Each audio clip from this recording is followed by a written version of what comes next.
un sujet aussi un sujet important. Donc déjà, le président a présenté sa démission. Je n'ai pas suivi avec assiduité tout ça au départ parce que j'avais besoin de recul.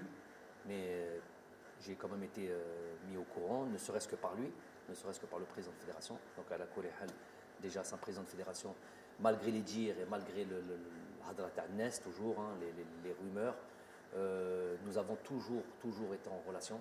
Je lui ai toujours montré, évidemment, de par mon éducation et de par mon éthique professionnelle, je lui ai toujours montré le respect d'un entraîneur à un président, d'une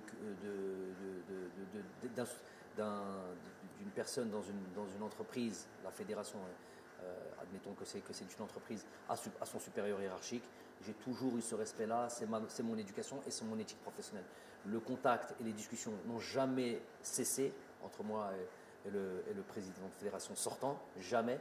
À partir du moment où il a pris ses responsabilités ou qu'il a pris sa fonction de président, on a toujours travaillé ensemble, malgré, on va être très clair et très sincère là-dessus, malgré le fait, et il l'admettra lui-même, que d'un point de vue footballistique, et c'est peut-être pas ce qu'on demande en priorité à un président, malgré sur l'aspect footballistique, il y avait évidemment pas une divergence, non, pas une divergence, mais un écart de connaissances, peut-être de compétences sur l'aspect footballistique pur.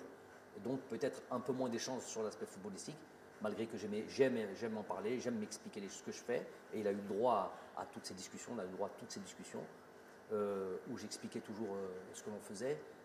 Mais voilà, en retour, évidemment, si on veut créer, si on veut comparer par exemple au président que j'avais avant, qui était M.